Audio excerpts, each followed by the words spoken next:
이 다윗은 기본적으로 어떤 가문에 대한 자부심이라든가 이런 것들이 그렇게 크지 않았던 것이 분명합니다.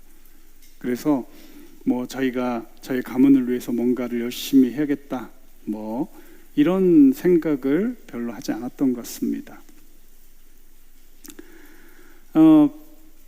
그런 상황에서 이 다윗은 그래서 가문의 어떤 그 줄기라든가 가문에 대한 어떤 자부심이 큰 사람들은 아무래도 자기 행동이나 이런 것들이 예사롭지 않게 행동을 하려고 합니다. 왜냐하면 자기가 잘못되면 자기 부모님의 또 자기 조상들의 어떤 그 영광스러운 것들이 깨뜨려질까봐 그런 식으로 일반적으로 그렇게 아무렇게나 살지를 않습니다. 그런데 다윗은 그럼에도 불구하고 하나님께 은총을 입어서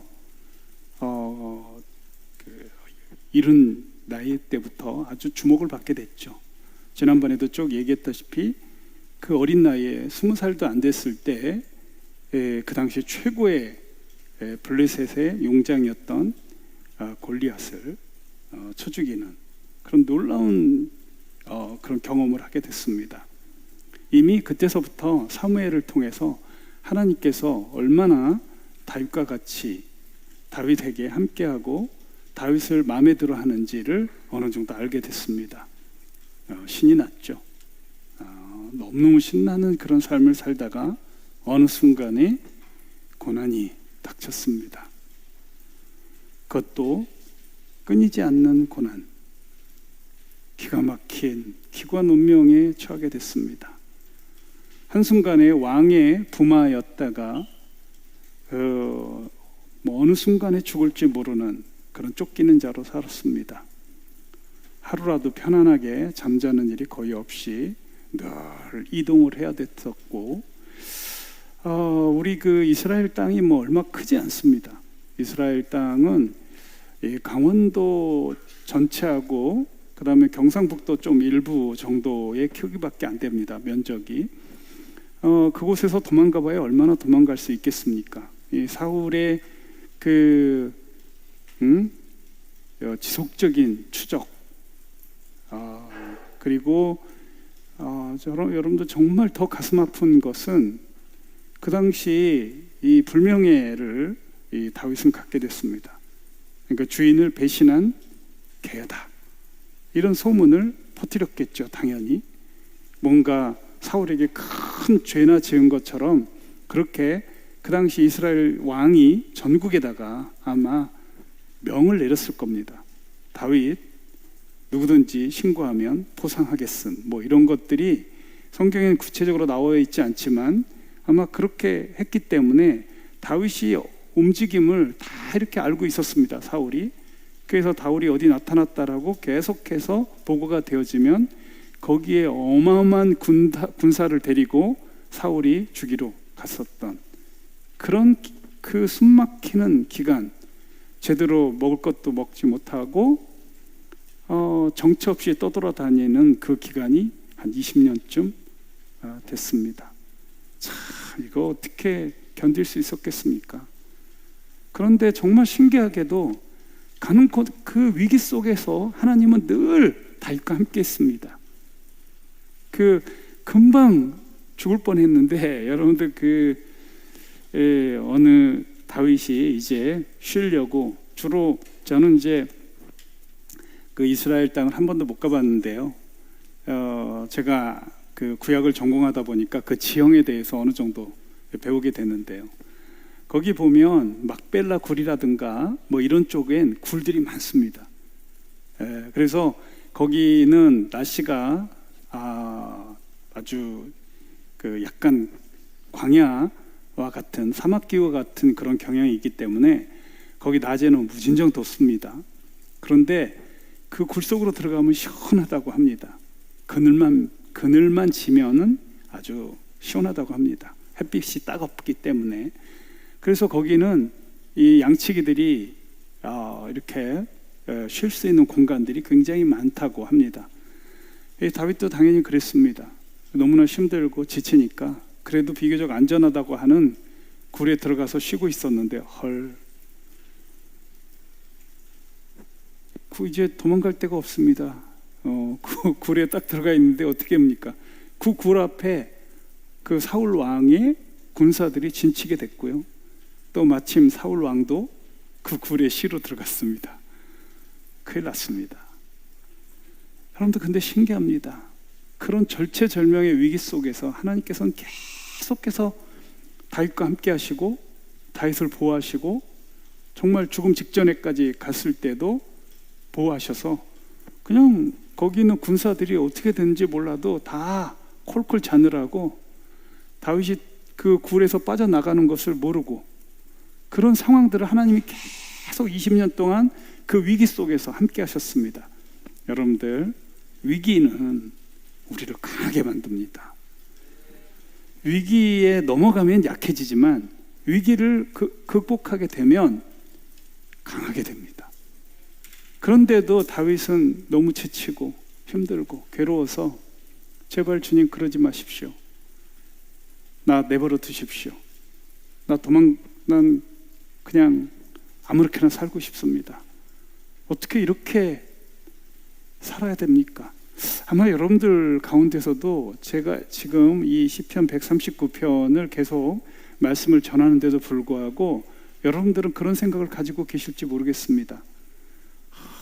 이건 아닌데, 나는 아닌데 막 이런 생각을 여전히 가실지 모르겠습니다만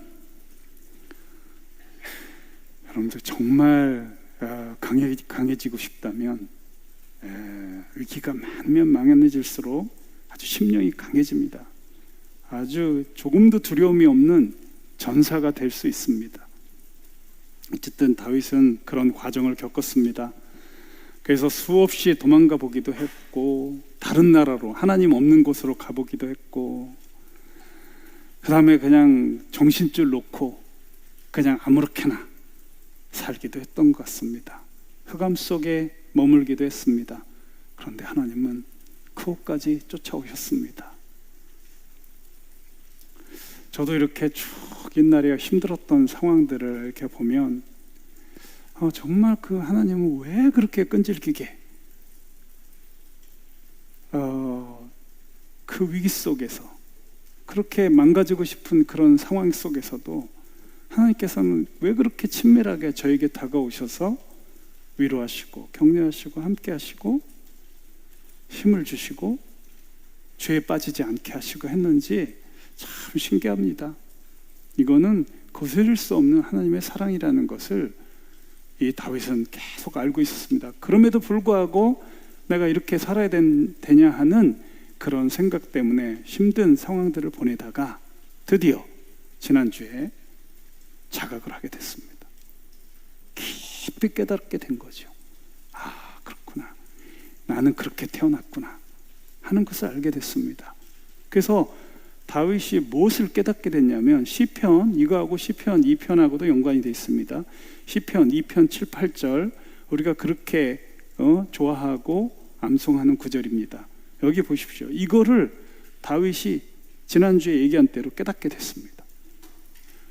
하나님께서 뭐라고 하시냐면 내가 영을 전하노라 하는 그 영이라는 것은 이거는 보통 칙령이라고 합니다. 왕이 온 백성들에게 이거는 변개할 수 없는 법이다. 이거는 이렇게 하는 것이 바로 저기서 말하는 영입니다. 영을 내립니다. 우리 하나님께서 우주적으로 온 우주에 선포한 겁니다. 다윗에게. 이 시편 2편도 다윗의 시인데요. 다윗에게 얘기합니다. 너는 내 아들이다. 너는 내 아들이다. 여러분들 주님께서도 여러분들에게 그렇게 얘기할 겁니다. 여러분들은 그게 들리지 않습니까 혹시? 우주에게 선포한 것 안 들립니까? 너는 내 딸이다. 너는 내 아들이다. 이렇게 공포를 한 겁니다. 왜? 지난주에 얘기했던 대로 우리 태중에서 이미 그 하나님께서 우리 각 사람이 태어나는 이런 방법 자체가 아담이 태어나는 것과 똑같다는 얘기를 했습니다. 하나님께서는 이미 우리 영혼을 먼저 창조해 주셨고, 여러분들 기가 막히게 우리 부모를 통해서, 육신의 부모를 통해서 육신이 완성되게 했고, 그래서 우리 육신의 부모도 너무 소중합니다. 우리 육신의 부모가 아니었으면 우리는 태어날 수가 없었지 않습니까? 그래서 사실은 우리 육신의 부모가 여러분들 어떻게 대했더라도 여러분들 태어나게 한 것만으로도 감사하고 섬길 수 있어야 됩니다. 평생을 부모를 공경할 수 있어야 합니다. 제가 늘 얘기했던 대로 이 부모를 원망하는 자들은 인생을 찌질하게 사는 사람들입니다. 자기가 위대한 삶을 산다라고 생각하는 사람일수록 자기 부모가 자기를 태어나게 한 것만으로도 너무너무 감사할 수 있습니다. 어쨌든 다윗은 너는 내 아들이다 라고, 오늘날 내가 너를 낳았도다, 이렇게 선포를 합니다. 우리 하나님이 공식적으로 선포를 하는 겁니다. 저는 이 말씀이 얼마나 위력적인지 여러분들 스스로 자부심을 갖기 바랍니다. 여러분들은 한번 해보십시오. 우리 주님께서 지금 여러분들에게 너는 내 아들이다, 너는 내 딸이다, 이렇게 지금 공식적으로 공포를 한 겁니다. 이거를 다윗은 깨닫게 됐습니다. 그렇구나, 나는 이제 우주를 창조하신 그 하나님의 진정한 패밀리구나, 가문이구나, 그걸 깨닫게 됐습니다. 그래서 왜 그렇게 우리 하나님이 철두철미하게 보호하시고 철두철미하게 사랑하시고 어디를 가든지 함께 하시고 어떤 위기에서도 보호해 주셨는지, 그리고 자기를 하나님께서 강하게 키울 수밖에 없었는지를, 왜 그렇게 많은 대적들이 있을 수밖에 없었는지를, 제가 여러분들 착각하지 마셔야 되는 게 하나 있습니다. 여러분들, 우리가 천국에 가서 하나님께 상을 받는다고 성경에 돼 있습니다. 내게 상 주신 자를 믿는 자를 주님이 기뻐하시죠. 그런데 여러분들, 그 상 주시는 기준 자체는 이 땅에서 삶에 딱 국한되어 있습니다. 천국에 가서 잘하는 건 다 똑같아요.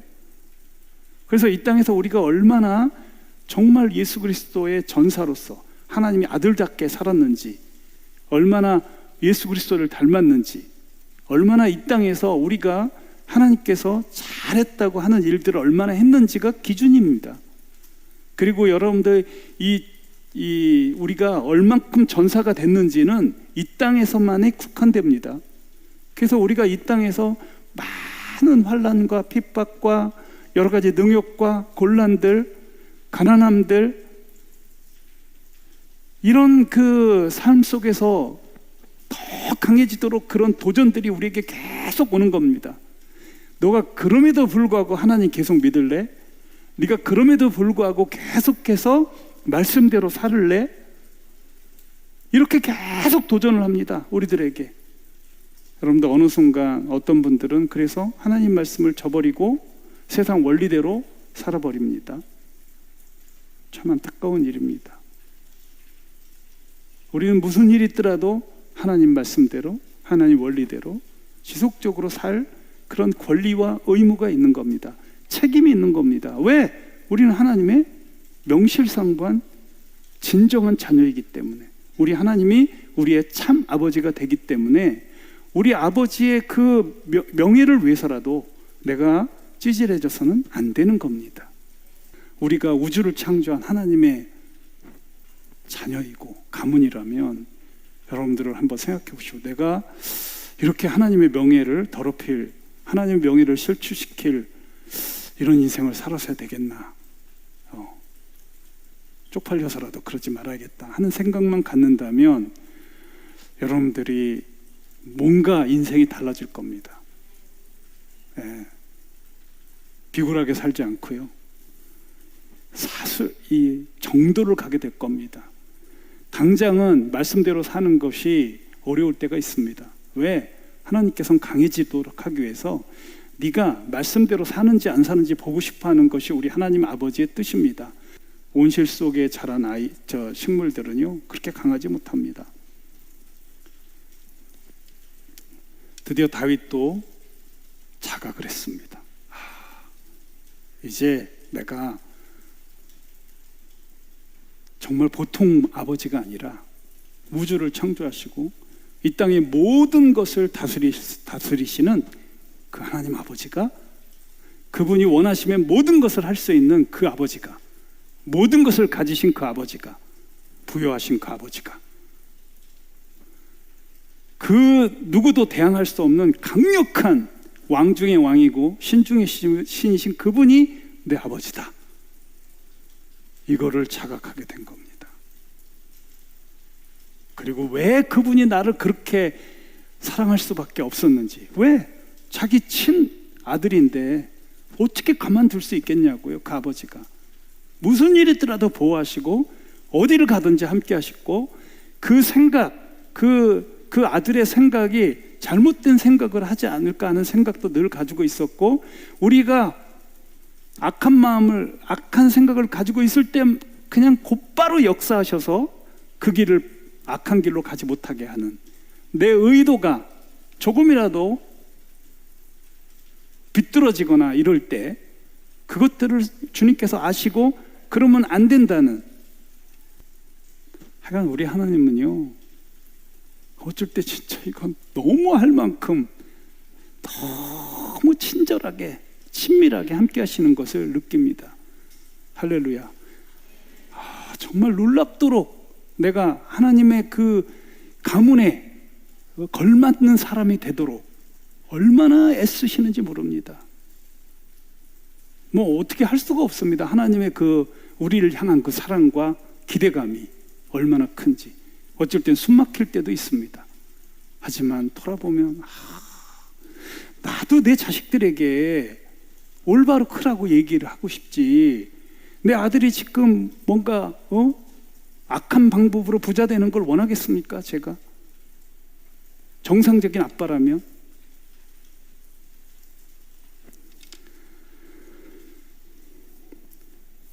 그래서 이제 다윗은 드디어 이제 모든 것을 다 해결이 됐습니다. 어째서 하나님이 나를 그렇게 아주 철두철미하게 함께 하셨는지를 깊이 깨닫고 난 뒤에 드디어 이제 내가 가문의 영광을 위해서 살아야겠다. 우리 아버지가, 우리 이 아버지의 생각대로, 내가 아버지가 어떤 것을 원하시는지 이것대로 살아야겠다 하고 이제 결심한 게 이제 마지막 연입니다. 19절서부터. 그래서 19절에 보십시오. 하나님이여, 주께서 정령이 악인을 죽이시이다.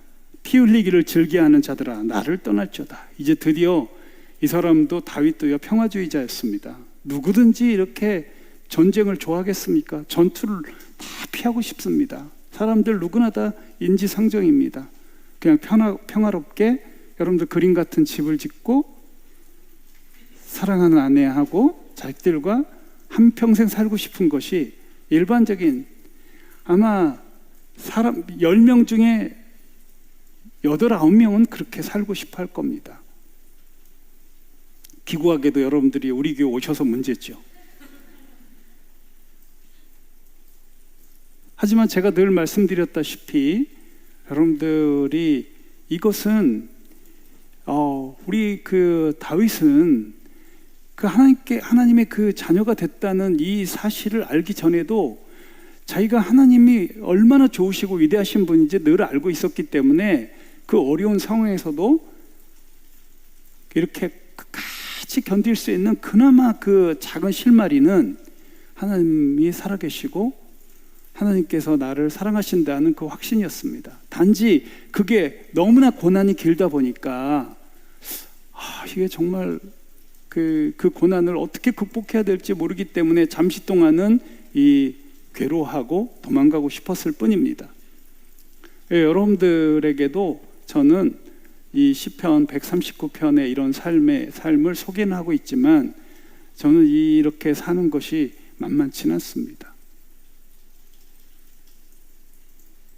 자, 그래서 이제는 이 드디어 이 19, 20절에 보면 저희가 주를 대하여 악하게 말하며 주의 원수들이 헛되이 주의 이름을 칭하나이다 하는, 그러니까 이제 드디어 우리 하나님은요, 하나님이 가지고 계시는 주된 일, 하나님께서 그 가문, 우리 주 하나님의 가문에서 주로 하는 일은 악한 자들을 멸하는 겁니다.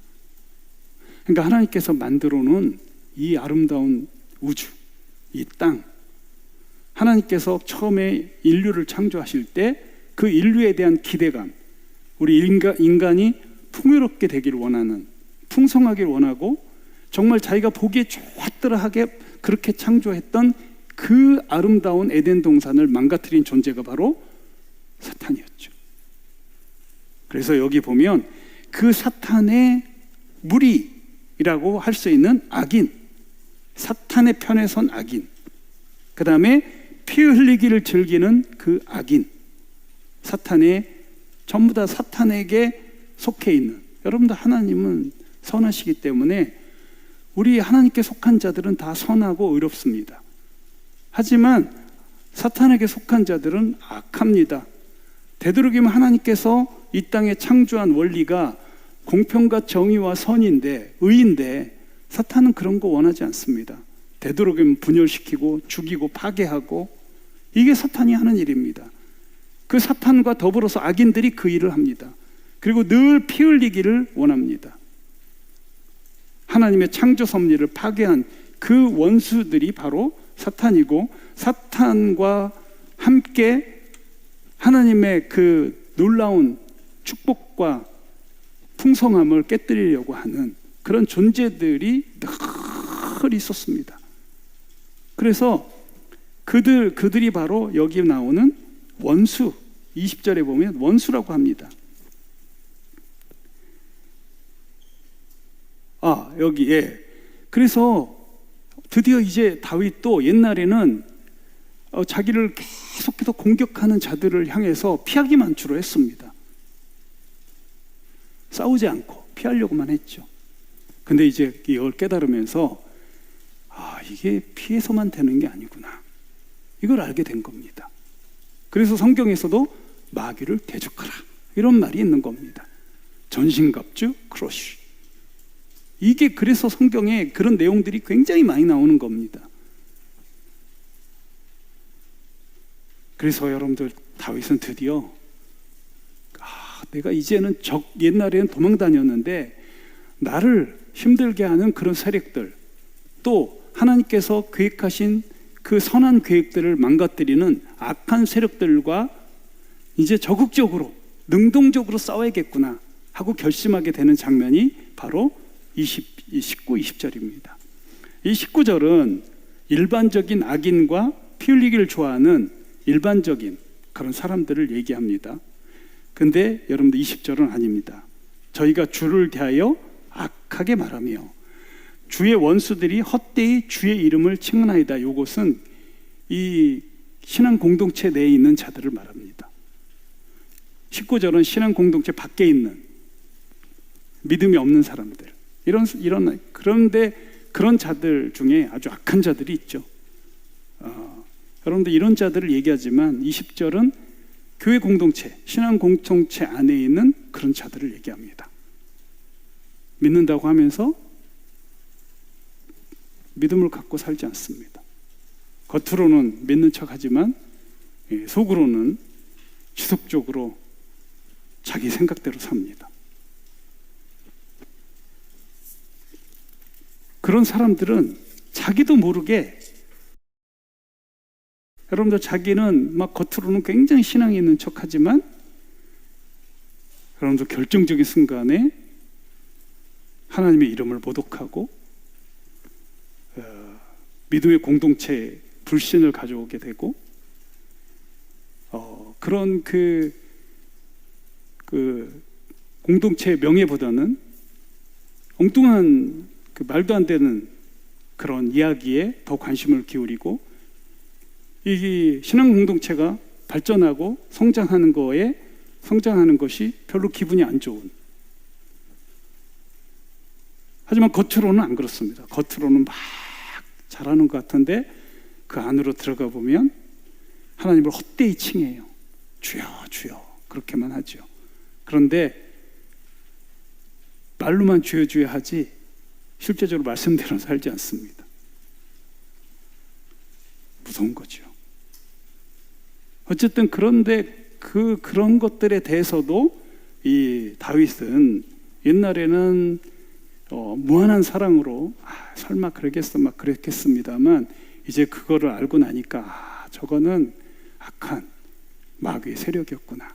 이제 이런 것들을 알게 되었다. 깨닫게 되었다. 이렇게 얘기합니다. 그래서 21절에 여호와여 내가 주를 미워하는 자를 미워하지 아니하오며, 이건 여기 그 수사 의문문이라고 합니다. 여기 여러분들 21절에는 자기가 정말 그 더욱더 확신을 가지고 다시 한번 고백을 하는 겁니다. 뭐라고 얘기하냐면 여호와여 내가 주를 미워하는 자를 반드시 미워하겠습니다. 이런 겁니다. 그리고 내가 주를 치려 일어난 자를 하나지 내가 똑같이 치겠습니다. 이렇게 얘기하면 주를 대적하는 자를 대적하고, 그래서 쉽게 말하면 그런 겁니다. 하나님 아버지의 친구는 내가 친구로 대하고 아버지의 적은 내가 나의 적입니다. 아버지의 적은 나의 적이고 아버지의 친구는 나의 친구입니다. 이런 식으로 말하는 거나 다름없는 겁니다. 여러분들 이제 다윗은 더 이상 이제 소극적이지 않습니다. 자기가 정체성을 알았기 때문에 자기는 자기 평생을 이제 하나님이 싫어하는 거, 하나님 미워하는 거, 이거에 딱 세팅이 되게 됐습니다. 그래서 22절에 보면 내가 저희를 심히 미워한다고 해요. 저희는 나의 원수. 이제 아버지 원수는 나의 원수.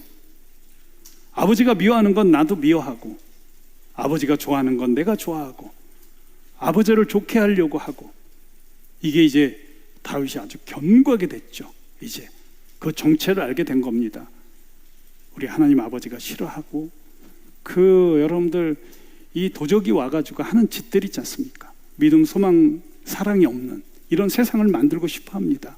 사탄은 더 이상 말씀대로 자기에게 유익한 자기가 이렇게 말씀 중에 자기에게 좋은 거는 취하고 자기에게 조금 힘든 거는 버리는 그런 이중적인 사람이 아니라 이제는 철저하게 하나님 말씀 그대로를 꿋꿋하게 살아가는 거죠.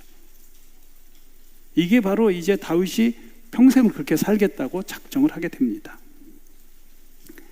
그러면서 이제 23절에는 이제 주님 괜찮습니다. 저의 생각을 다 감찰해 주십시오. 이제 저를 이제 뜨겁게 사랑해 줘도 괜찮습니다. 더 그렇게 해 주십시오. 더 섬세하게 나의 생각과 나의 행동과 나의 모든 것들을 다 주님께서 다 알고 계신다는 거 압니다. 이제 주님 앞에 숨길 수가 없습니다. 이제 주님과 이제 옛날에는 주님의 그 사랑과 주님의 관심과 주님이 나를 잘 감찰하신 것을 잘 아는 것이 불편했는데 이제 더 그렇게 해 주십시오 라고 하는 게 이제 23절이 되겠습니다.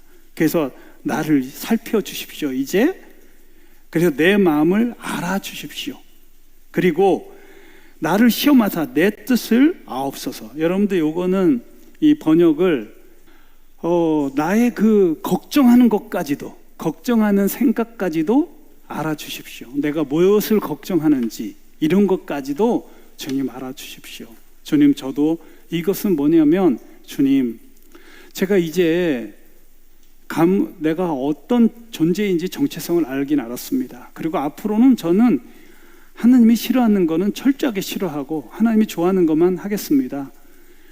하나님이 친구는 나의 친구고 하나님의 적은 나의 적입니다. 내가 그들을 원수로 생각하겠습니다. 하지만 난 연약합니다. 난 걱정이 많습니다. 여전히. 그런데 그 걱정까지도 용납해 주십시오. 두렵습니다.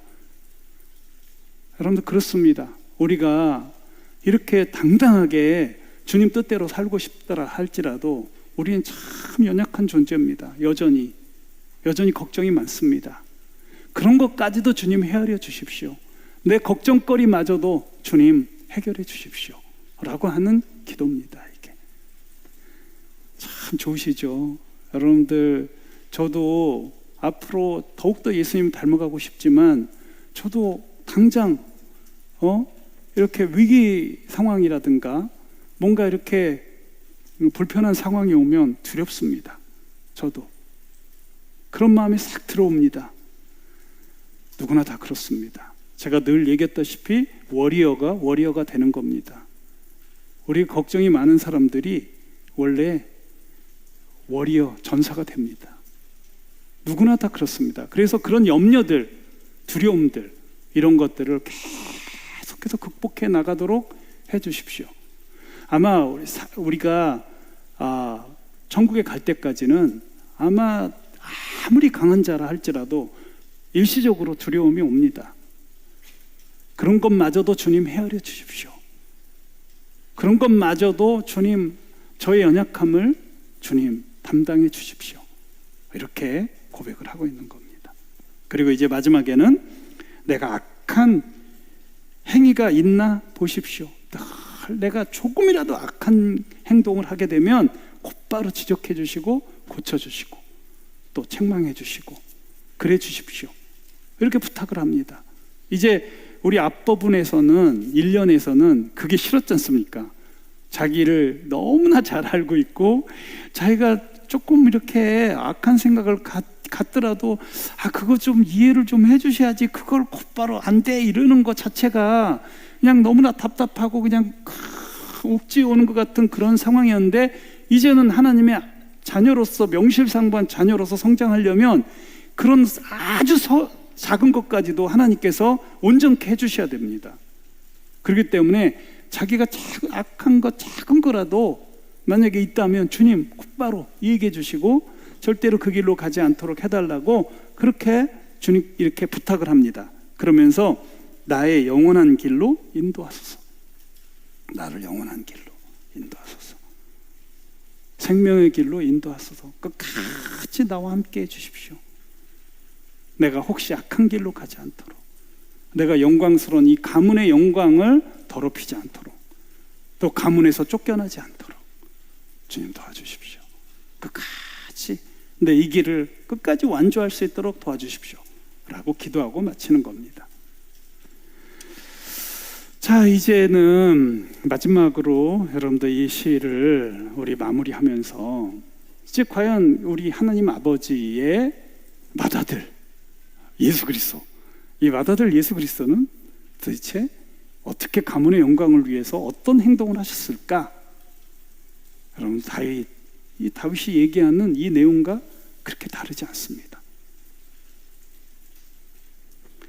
첫 번째 예수님은 하나님 그 맏아들, 우리의 맏형, 맏오빠, 이 예수님은 과연 하나님의 그 뜻대로, 하나님 뜻대로 행동을 어떻게 이 땅에 오셔서 했는지 우리가 참고할 필요가 있습니다. 왜?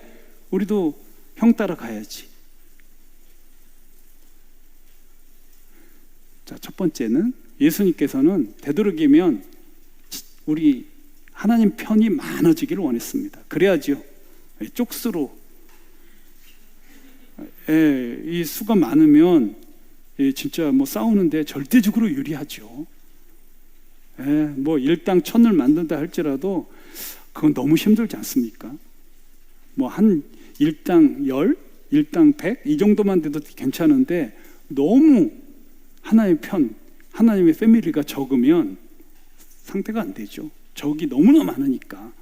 그래서 우리 편, 하나님의 자녀들이 많으면 많을수록 좋기 때문에 예수님께서는 제자 삼으라고 한 겁니다. 바로 제자는 다 하나님의 자녀시죠.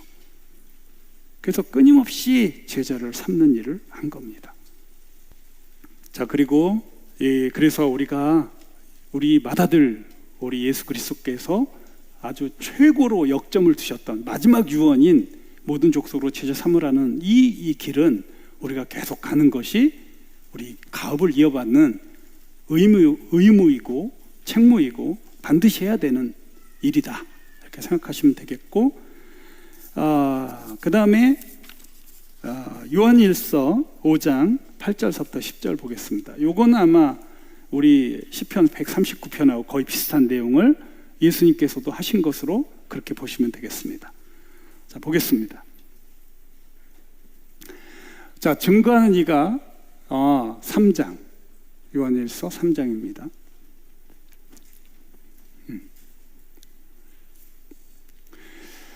자, 보겠습니다. 죄를 짓는 자는 마귀에게 속하나니 마귀는 처음부터 범죄함이라. 하나님이 아들이 나타나신 것은 뭐라고요? 마귀의 일을 멸하러 하심이니라.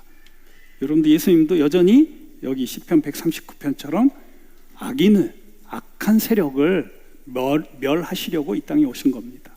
그래서 우리는 여러분들 정말로 이 배후에서 역사하는 혈과 육에 속한 것이 아니라 그 뒤에서 역사하는 그런 마귀, 또 마귀의 무리들, 정사와 권세와 어둠의 주관자들과 악한 영들을 향해서 다 깨어있고 늘 우리도 멸하려고 해야 됩니다.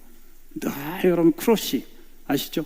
속히 너희 발 아래 상하게 하시리라, 이런 말씀을 가지시고 또 마귀를 대적하라, 그리하면 저희가 피하리라 하는 마음을 가지고 여러분들 끊임없이 영적 전투에 임하시는 것이 우리 맏아들 예수님이 하셨기 때문에, 우리도 당연히 그 패밀리이기 때문에 그 가문의 영광을 위해서 마귀들과 늘 대적하는 싸움을 해야 됩니다.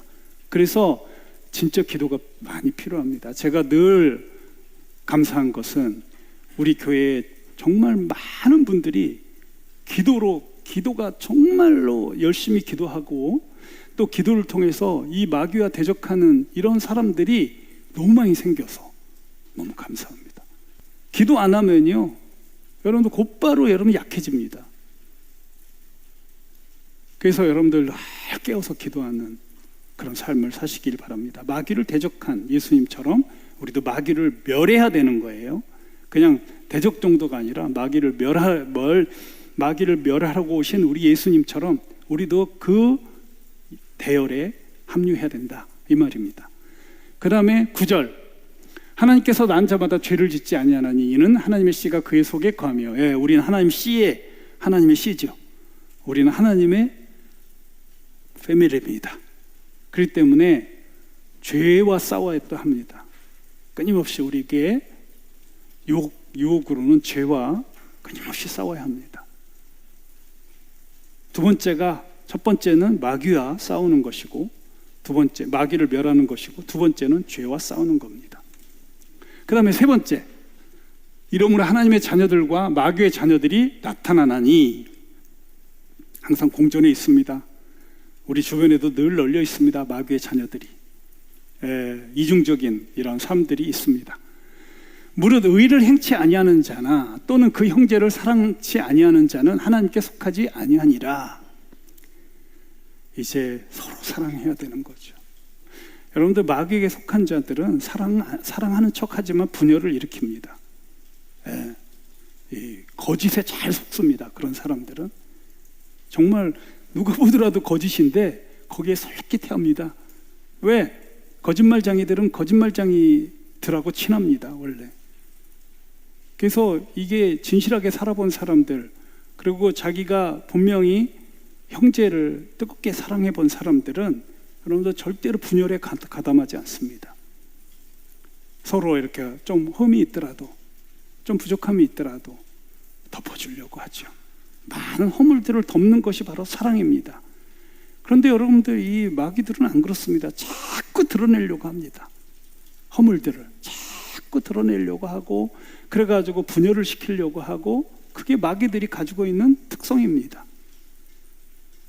여러분들, 서로 사랑하십시오. 이 제자들에게 그렇지 않습니까? 서로 사랑하자. 우리가 서로 사랑할 때 진정한 제자임을 증명하는 거다.